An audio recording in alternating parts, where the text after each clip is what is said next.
Hi everyone, welcome to Legal Talks by Desi Kanoon. I am Suyash and I am excited to have started this show.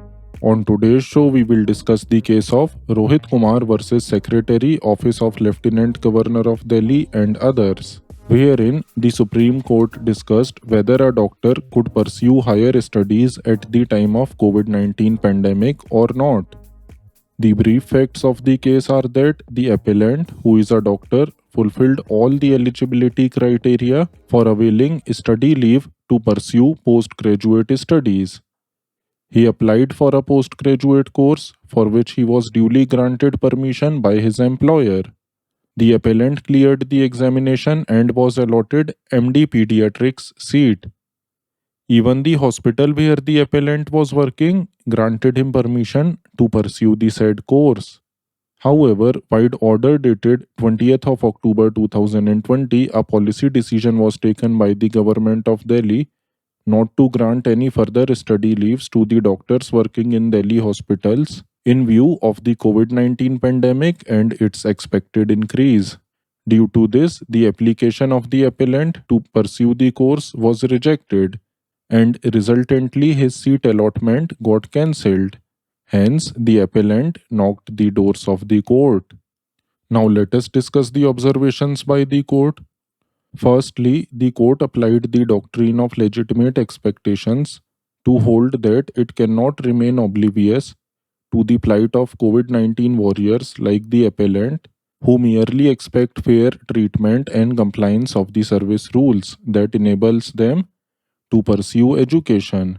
According to the court, such qualifications of the doctors is an asset to the society.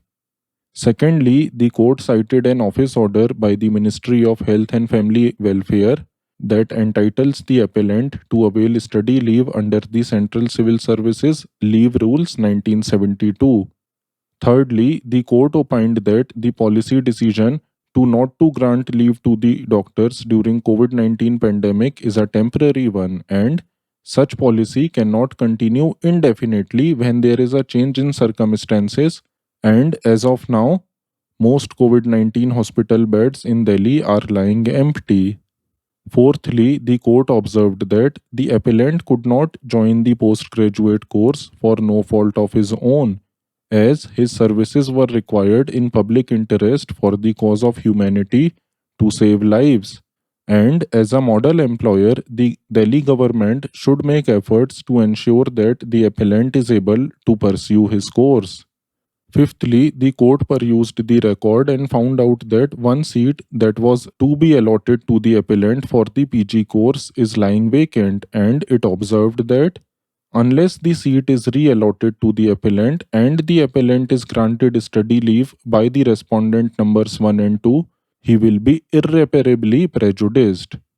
Sixthly, the court cited the case of S. Krishna Shraddha versus the state of Andhra Pradesh, wherein in a similar factual matrix, four important guidelines were laid down to ascertain if a MBBS candidate is entitled relief from the court. The four guiding principles are: A. No fault attributable to the candidate. B. No delay in pursuing legal remedies. C. There is fault on part of the authorities. And D. The candidate in question is more meritorious than the last admitted candidate. Thereafter, in the case of National Medical Commission versus Mothukuru Shriya Komudi, these guidelines were made applicable to PG candidates as well. According to the court, even though the judgments just discussed could be distinguished on facts, yet the fact remains that the appellant suffered injustice because of denial of study leave for no fault of his.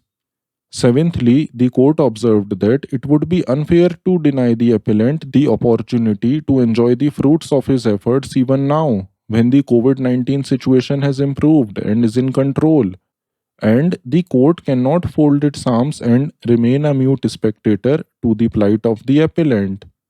After all, nothing rankles the heart more than a brooding sense of injustice.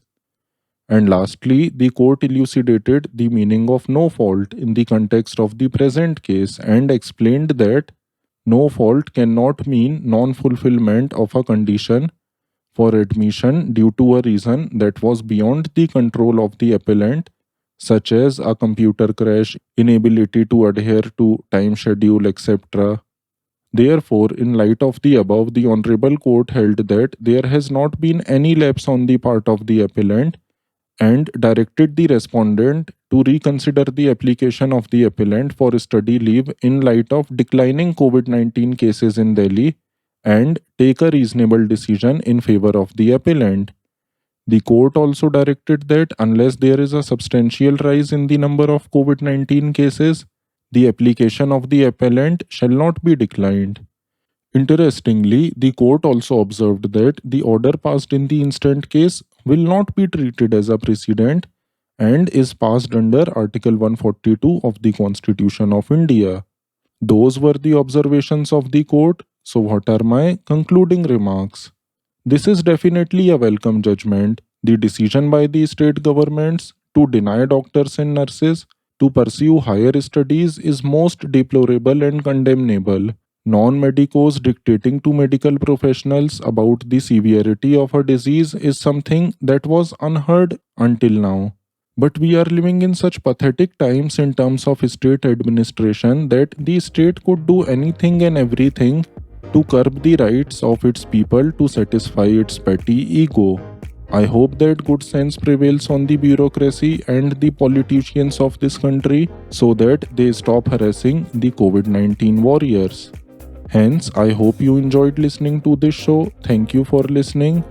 Please do not forget to like and subscribe us. And if you have any comments, please make them in the comments section.